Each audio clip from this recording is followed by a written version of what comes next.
Sa isang igla, makalimutan ng Diyos na ako ay isang manikang basahan at kanyang pagkalooban ng kapirasong buhay.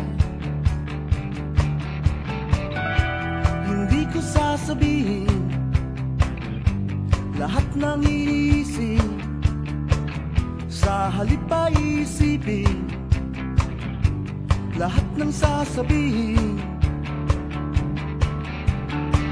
Itatani ko ang bawat bagay-bagay, hindi dahil lamang sa kahalagahan ito,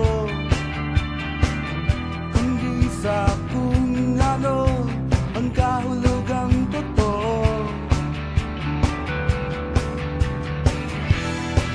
Matutulog ng kaunti at mas mananaginip, maunawaan na sa bawat minutong patikim.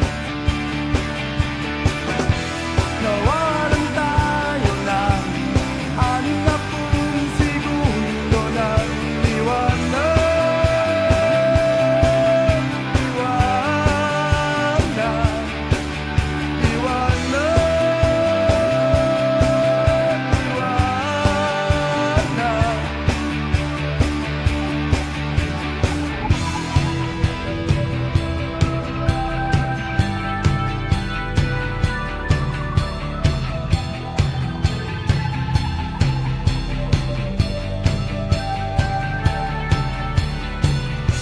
Maglalakad ako kung ang iba ay ayaw humakbang, mananatiling gising kung ang iba ay maidli. Makikinig ako kung may magsasalita,